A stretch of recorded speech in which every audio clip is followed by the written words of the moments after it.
Bud Light Hog Talk rolls on here at District Bar and Grill. Welcome back. Our second guest is IceHogs' second-year forward, Philippe Paradis. Nice round of applause for Phil.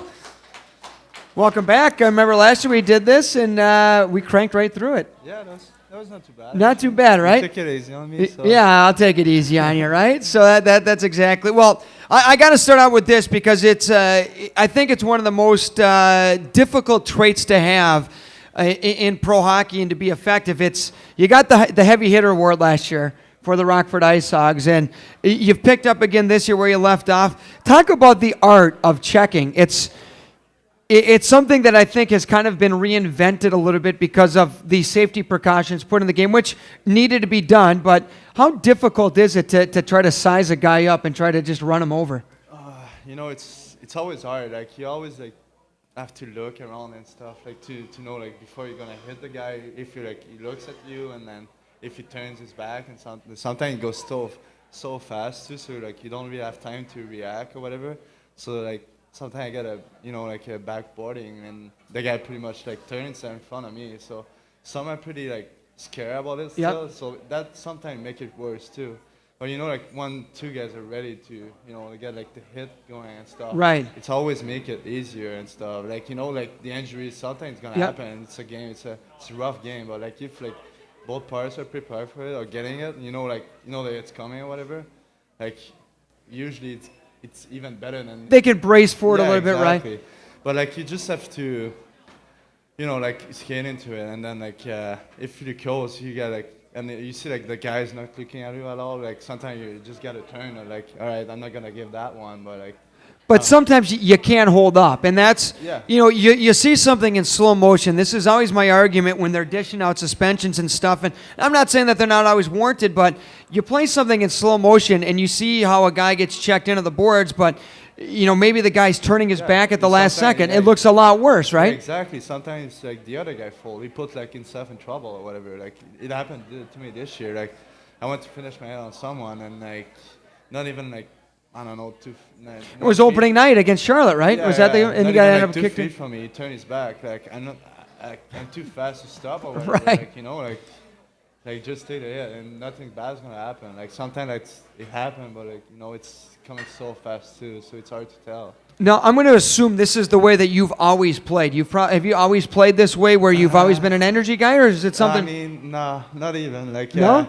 When I was younger, I was pretty much a skill player. I don't know why, and then I played 2 years in Bantam, and my second year, I was just pretty much bigger than everybody, so it was easy for me to hit, and I think I started picking up hitting to my game at that point.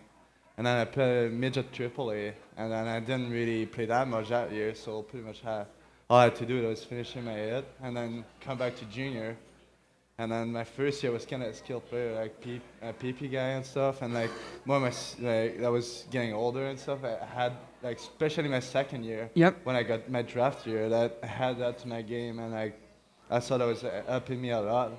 It make a big difference, so I just stick with it, and I knew if I wanted to make the NHL or whatever, I had to keep that on my side, because it always helped me and stuff. So that's why I still bring that every game. It's not an easy thing to do, and the reason I asked, have you always been that type player? Because my next question was, did somebody teach you how to check? Because I think the way that the game is played from a physical standpoint has changed a lot over the last 3-4 years, and going back 4 years, second year in pro, then 2 years, your 2 prime years in junior hockey. I mean, that was right when you were getting into your peak of junior hockey. Was there a coach that kind of worked with you on hitting, or was it just something that you kind of picked up?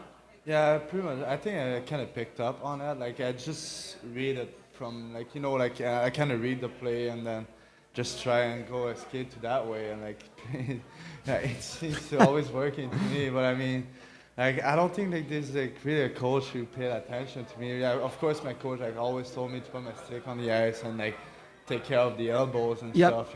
Just try to be clean it.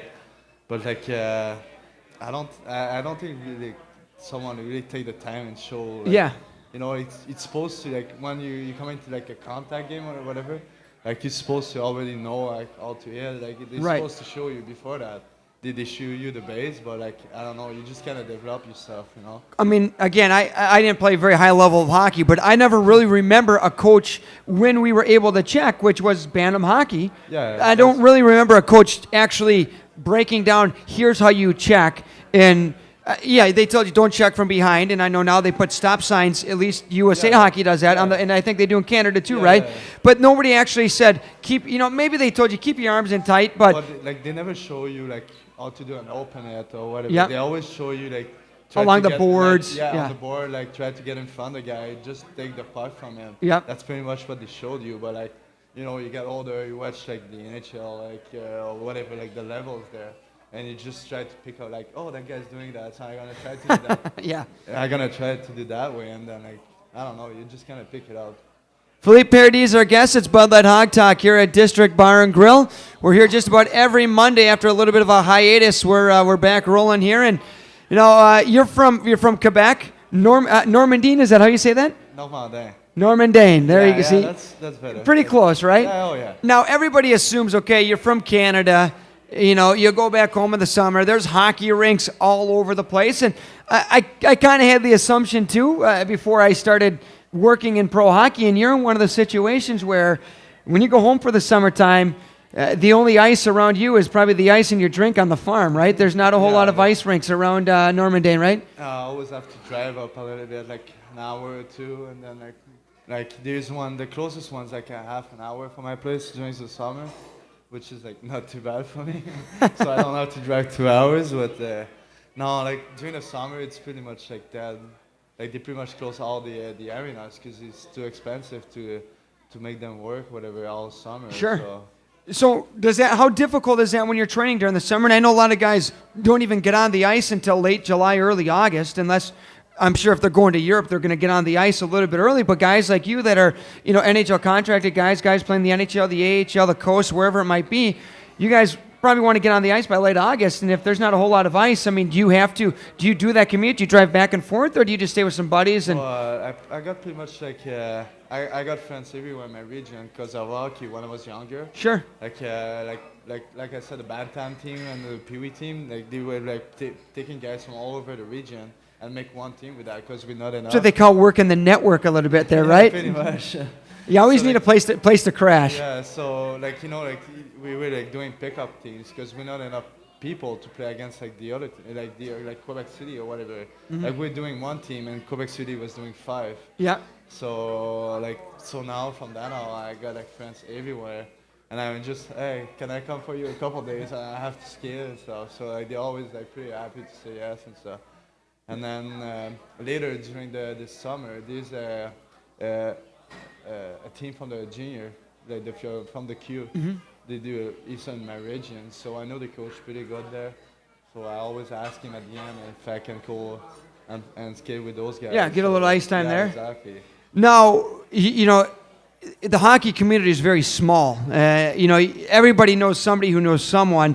So chances are, almost every game we play, one or two or three or even more guys on the other team. Being a physical player, do you like running over your buddies out there? I hate that. You don't like it, huh?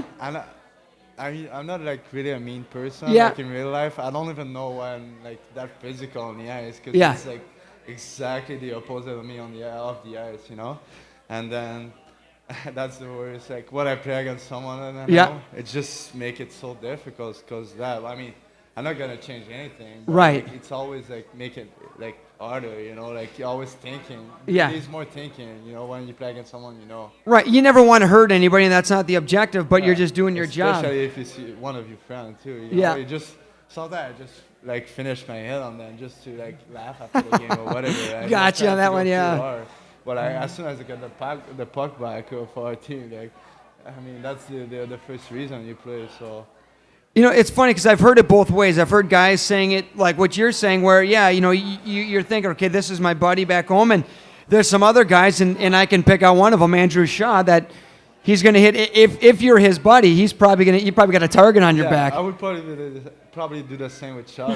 Yeah, right. He's got a target on his back too, right? Oh, yeah. But, I don't know, I guess, it's pretty much different with all the friends that you have, I don't know. There's some maybe I would go harder on them. Yeah. Because like it's just the way like your relationship is. I don't know. It's kind of hard to say. It's a good question actually. Yeah, that's what's so different about being in a sport where there's so much contact because at the end of the day, if you're not doing your job and playing your role, which is obviously a guy that creates energy, you can score goals, you got a great shot, but if your buddies are out there, it happens to be three guys that on that line, and all of a sudden you're not hitting.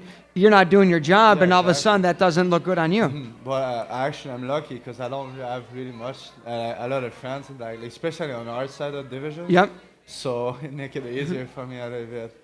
Like I think I have one, probably like 3 or 4 good friends in our division. Sure, so that's not too bad. Yeah, it's not bad at all. Now, we were in Toronto on Saturday, and you spent some time in the Maple Leafs organization before you were traded to Chicago, and obviously deep roots weren't set, but you played a couple games with the Marlies, right? Yeah, I played 4 games. Yeah, and did you do prospect camps or no, one? I didn't have time. I didn't. Because you got traded. Yeah, in December I think during the season, and then in June again, right? Yeah, in junior. And after we got out of the playoff in junior, I went with them, and then I skated for 4 games, and then I got traded at the trade deadline during the summer to Chicago. So I didn't really have time to do anything with them during summer. Now, you go back there, and obviously it probably wasn't too weird because you were probably only there for a couple of weeks. But, was it a situation when you go back to Toronto, the Ricoh Coliseum, you kind of look around and you're like, okay, this is where I could have been. I'm not saying, there's obviously no regrets or anything like that. You can't control it. But is it just a little different because you spent some time there? No, like there's not like a lot of guys from that team when I played with them. I think they were like 3 or 2, not even more than that. So, like, I didn't really remember anyone. Like, I know the coaches and stuff are still the same, but like, I didn't spend enough time to feel a part of that team I was like a part of the organization, but like I didn't really. I think I talked to Brian Burke like twice when I got traded, for both times. So it's like I didn't really be with her. Like that was different. It's kind of a weird situation, Like I didn't really feel apart with them, Yeah, and that's got to be tough. We're visiting, by the way, with Philippe Paradis, winger for Rockford IceHogs here. This is Bud Light Hog Talk out at District Bar Grill, and it's going to be tough. We see it every year where, and you did the same thing here. After your last year of juniors came to an end, you came to Rockford. You come in the middle of a playoff push. Almost everybody's in the playoff push, and in the year, we didn't make the playoffs that year, but we still had an outside opportunity. Obviously. I don't want to use the word clicks, but clicks have kind of been, made. Everybody's got their little routine and whatnot. Yeah, exactly. And then you're a part of a group of 2 or 3 or 4 guys coming in from junior or college. Yeah, well, it's hard. You just gotta, it's hard, especially for me because you don't know everybody. Like, I'm used to like talk a little bit of French around the hockey with like, the other guys, Well, I came here and it's pretty much the only one. I think Gilbert was already there. Yep. So. I think we're the only one who speak French with Lalonde, so like you kind of like pick your guys to hang out with and just try to make it easier on you and just jump on the boat and then following the other guys. Like that's all you got to do. Just keep it simple because it's coming so fast. Yeah, like it's a quick turnaround. How much has your English improved over the last 2 years? I think like last year there was a big difference. Yep. Like, I was hanging out with a lot with Chazzy. Yep. And he helped me a lot with that. Like there's like that one point, like like if you were talking to me, I like always to think of what I was gonna say. Well, think of what you were saying to me and translate that in French, and then translate of what I was gonna say to you. That was so. So it took a little while to kind of compute. Sometimes I kind of look retarded, but like that was hard because like and then that one night like I had a dream in English that was like all in English. And that's funny. And then the next. That's day, good. I mean, you're starting to think that way, right? And You think. And the next morning, like because I was driving them, Yep. I was driving Shaw and Fraser to come to the rink, and the next morning I was talking to them, and then at one point I stopped and I was like, man, like I don't even have to think anymore. Like that's so cool. Like So you think in English now, right? Yeah. Something so that it's just like from one night, it just take like a big change. Came upon a dream, right? I think But, like, that's what it's all and about. the thing with Sartre, it's during summer. Like I don't speak like one word in English, you know. Like there's no one speaking English there. I don't need it, you know. So like when I came back, I was so rusty. Like everybody's like, Yeah. man, like what did you do this summer? Are you new or what? Like, Yeah, right? You can't even speak English. It's like your first time you're here again, right? Exactly. I do remember back when we were in the United Hockey League, we had a guy here, Steve Peltier is his name, and Yeah, very I work out with him. he must be he's same thing. He grew up on a pig farm in Quebec, and same thing. He'd come back here, and it would take him like 2-3 weeks before, exactly. and he was here for 2 years. I was so frustrated too, because like last year at the end of the year, I was like, I was not good, but I mean, I was not that bad. Yeah. And then I came back here. I couldn't even speak to anyone, so I was kind of pissed about that. You're going to have see, here's what you're going to have to do. You're going to have somebody from the team call you once a week, exactly. and you're going to have like an hour conversation in English just to stay up on your English, right? Do that. Make it way easier when I come back. Yeah, there you go. Well, Phil, thanks for hopping on the show tonight. I really appreciate it. Time flew by. So great job here, and we'll definitely do it again. Thank you. All right, that's Philippe Paradis, winger for your Rockford IceHogs. Nice round of applause for Phil. We're going to step aside for a quick timeout. Final segment of Bud Light Hog Talk featuring IceHogs head coach Ted Dent coming up right after this on 23-2 Antenna TV.